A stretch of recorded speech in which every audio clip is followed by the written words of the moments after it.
morning student. Today we will going to start our chapter 3 natural resources. What is natural resources? Water. From geography section part 1. So students, today we will discuss about the fresh water resources. Can you imagine that without in the absence of which thing we would not able to survive? You imagine, no?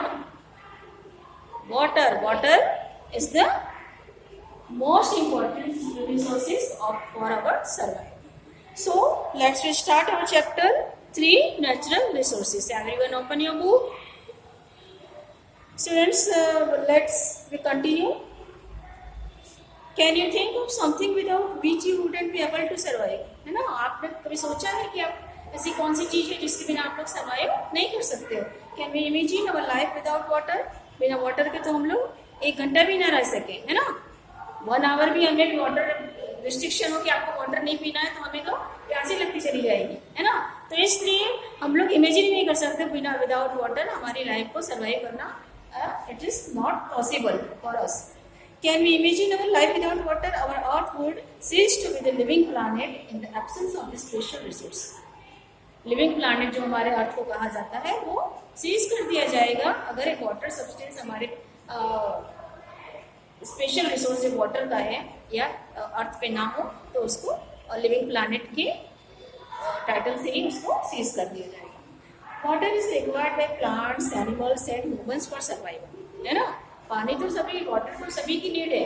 Plants, animals, humans सभी को survive करने के लिए water की need होती है. We need water for drinking, cooking, washing, cleaning, है ना. डेली उसके लिए सारी चीज़ें, bathing, using, cleaning, washing and drinking, cooking, everything में वाटर चाहिए. बिना वाटर के तो nothing is possible. We require adequate supply of water for growing crops. और क्रॉप्स की ग्रोइंग के लिए तो वाटर सबसे मस्ट है. जहाँ रेन वाटर नहीं होते हैं, जहाँ वाटर की पॉसिबिलिटीज नहीं होती है, तो बहुत रेयर होती है वहाँ पे तो क्रॉप्स भी नहीं होते हैं. तो इसलिए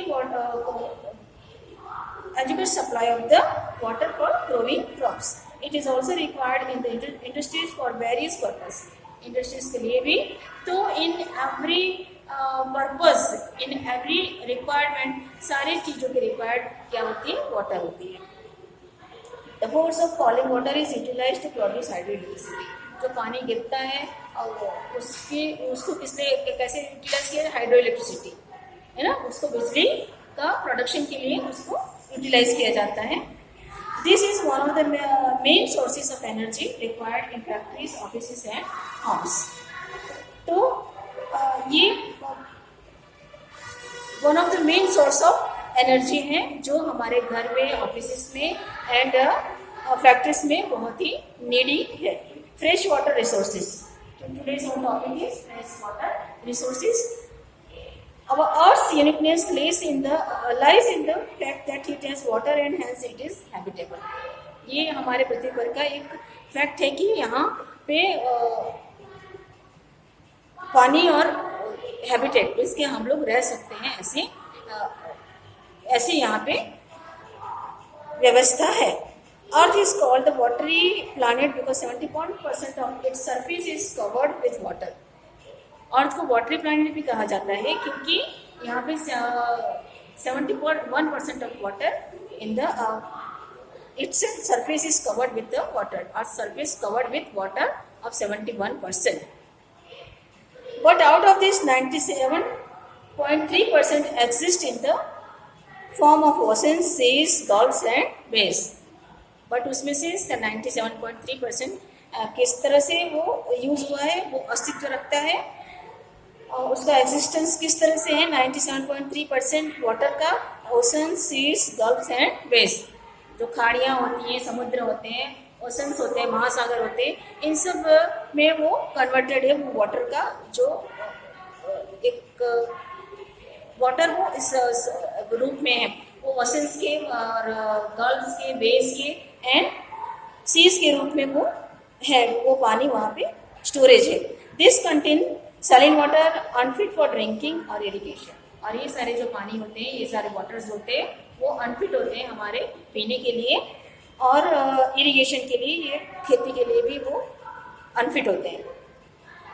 the rest 2.7% is in the form of fresh water, और उसमें से भी 2.7% जो वाटर होता है उसी को हम यूज़ कर सकते हैं ड्रिंकिंग और इरिगेशन, मतलब फ्रेश वाटर जिसको हम यूज़ कर सकते हैं। But again 70% of this fresh water is found is ice sheets and glaciers, और उसमें से भी 70% वाटर क्या होता है, आइसिड्स एंड ग्लेशियर्स। वो ग्लेशियर जमे हुए, मतलब जो फ्रीज हो जाते हैं, वो वाटर फ्रीज होके ग्लेशियर्स और आइसिस में कन्वर्ट हो जाता है। Thus, only 1% of fresh water is available to us for our direct consumption and use. So, 2.7% का भी 70% जो है फ्रीज होके ग्लेशियर और आइस का रूप ले लेता है, तो उसमें भी 1% हमारे ड्रिंकिंग और उसके हमारे जो फ्रेश यूज के लिए फ्रेश वाटर बचता है, जो हमारे यूज़ के लिए वो अवेलेबल रहता है। The main sources of fresh water are rivers, streams, lakes, ponds and ground water. The supply of fresh water comes from rainfall and melting of glaciers. Fresh water की सप्लाई कहाँ से होती है, रेनफॉल से, and glaciers जो होते हैं उसकी मेल्टिंग मीन्स पिघलना जब शुरू करते हैं, वो मेल्ट होके जब वो पानी का रूप लेते हैं, वाटर में कन्वर्ट होता है, तो वो वाटर जो होता है वो फ्रेश वाटर हमारे लिए यूजेबल होता है। It collects in the water bodies और seeps through the soil and collects as ground water. World Water Resources Day is celebrated every year on March 22 with specific theme. तो world water day किस दिन celebrate किया जाता है, 22 मार्च को।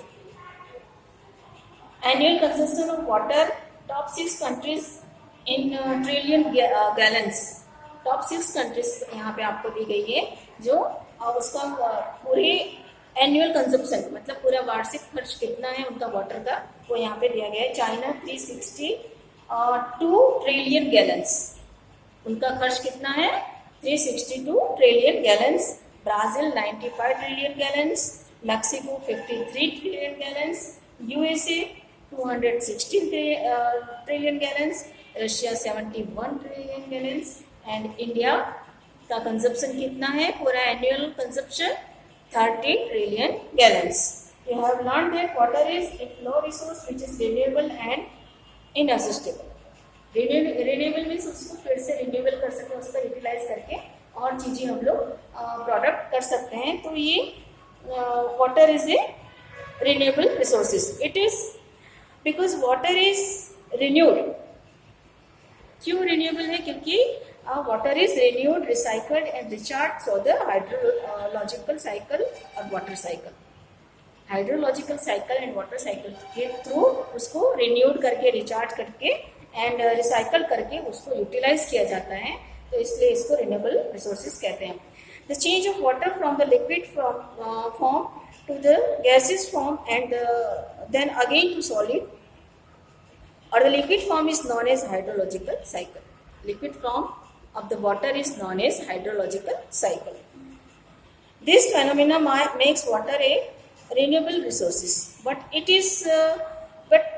this process the form of water may change and the ratio between usable fresh water and non-usable saline water may be altered. उसमें भी हमें usable fresh water and non usable saline water, saline means खारा पानी जो होता है, इसको हम लोग फ्रेश ड्रिंकिंग और इरिगेशन वगैरह में यूज़ नहीं कर सकते हैं, तो उसमें भी जो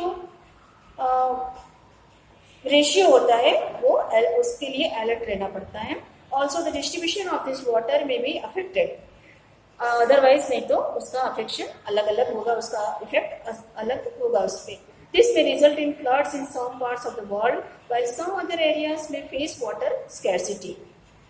फ्लड की वजह से भी स्कैरसिटीज होती हैं, बहुत सारा हमें नुकसान होता है, उसका फ्लड्स होता है या ड्रॉट होता है, ये सारी चीज़ें जो नेचुरल डिजास्टर्स होते हैं उसकी वजह से हमें वाटर की स्कैरसिटी फेस करनी पड़ती है।